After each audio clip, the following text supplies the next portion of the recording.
let me tell you the story about this penny and how I was made certain that my choice to leave the military was the right one.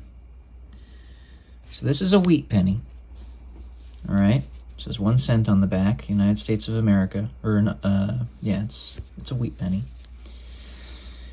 And it just so happens to have the birth year of my father, 1958.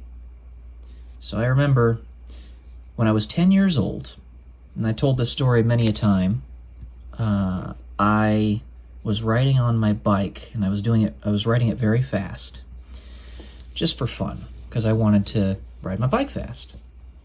And I remember having a vision while I was riding the bike that I was going to find a wheat penny on a driveway, just about 100 feet down the way.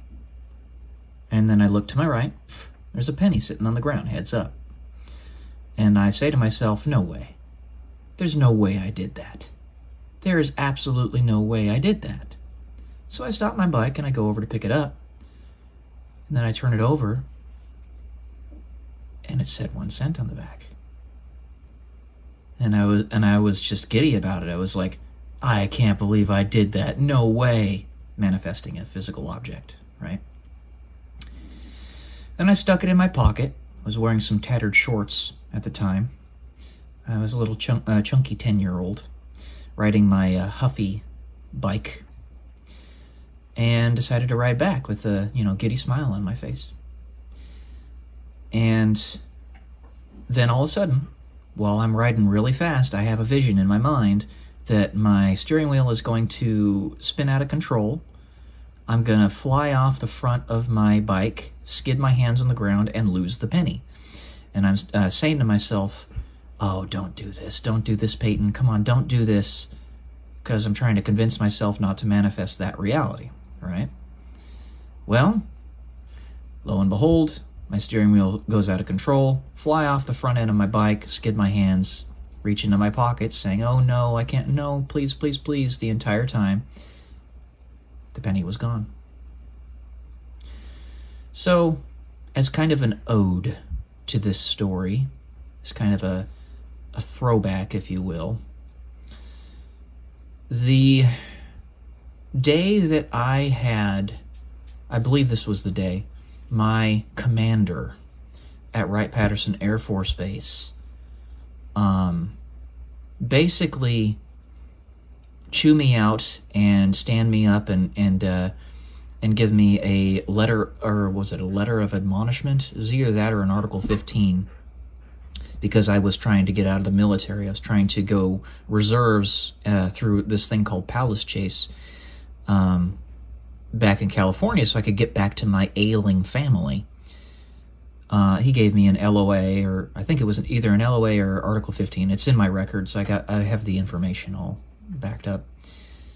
And I was just, standing at attention during that berating, if you will, because he did the exact opposite of what he should have done. Basically, he was trying to get me to be imprisoned and to kill myself. Very bad person. Evil person. And if he would say for just a second that he was just following orders, then go fuck that. He can go fuck himself. All right? He can fuck himself. And pardon my language, but there you go. That's what I feel about that.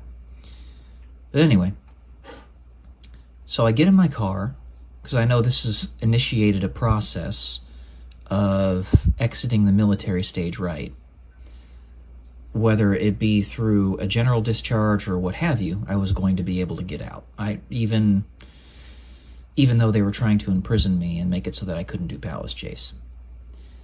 I go to the gas station on base and fill up my gas tank, and there's the exact right song on the radio playing.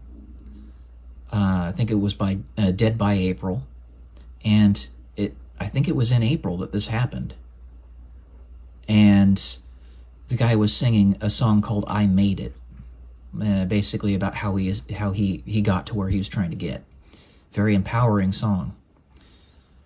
And something shot through my mind that this was perfectly fitting And I have a vision in my mind that I'm going to find a penny on the ground immediately outside my door when I open my door to go fill my gas tank up.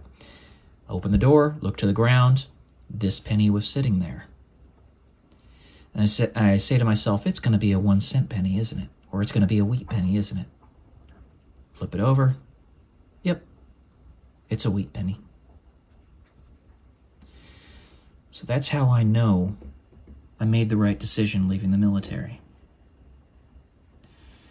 This is a real wheat penny. Wheat pennies tend to be very rare, which is why I was so happy to get one. And I knew I made the right decision. And I stand by what I just said, that those military leaders that did what they did should be utterly ashamed of themselves. But the thing is, I don't believe that they're capable of shame, at least with respect to this particular story. They're just garbage people. So, yeah. Thank you, God. And maybe my dad was using the teletracer or something to leave me a hint, which I'd say to my dad, hey, thank you. I really appreciate that. But there was somebody who did that, because my dad was the primary reason I was trying to get back home. See, up to that point, my dad had had 14 strokes. He had vascular dementia and Alzheimer's as a result, and I needed to get back to help him and my mother. I was trying to continue my commitment out in the reserves and get back to California, but these people wouldn't let me. They wanted me to basically curl up under a rock and die. They were not good people. But whoever gave me this hint was. I'm grateful, and I want you guys to know that. Love y'all. Peace.